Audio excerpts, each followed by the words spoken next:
তাহাজ্জুদের নামাজ কয়টা থেকে কয়টা পর্যন্ত পড়া যাবে?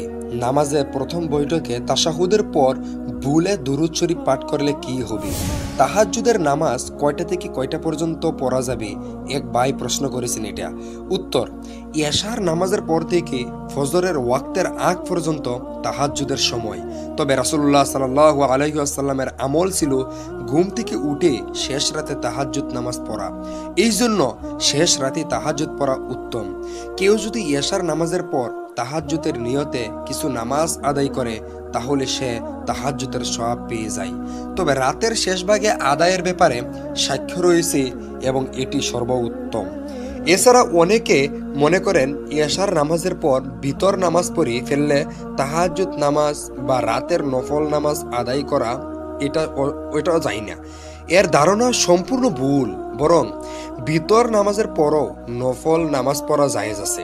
আবু বকর রাদিয়াল্লাহু আনহু, আব্দুল্লাহ ইবনে আব্বাস রাদিয়াল্লাহু আনহু ও আম্মার বিন ইয়াসির রাদিয়াল্লাহু আনহু প্রমুখ সাহাবীদের আমল দ্বারা এমনটি প্রমাণিত আছে যে তারা এশার পর ভিতর পরে শেষ রাতে তাহাজ্জুদ পড়েছেন।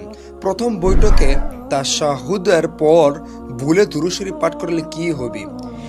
দেখুন, ইসলামী শরিয়া মতে ফরজ, ওয়াজিব ও সুন্নতে মুআক্কাদা নামাজের প্রথম বৈঠকে ভুলে আল্লাহুম্মা সাল্লি আলা মুহাম্মাদ ওয়া আলা আলি মুহাম্মাদ অর্থাৎ দ্বিতীয় মুহাম্মদ পর্যন্ত বা এর বেশি পড়ে ফেলে তাহলে সহু সিজদা ওয়াজিব হইবে।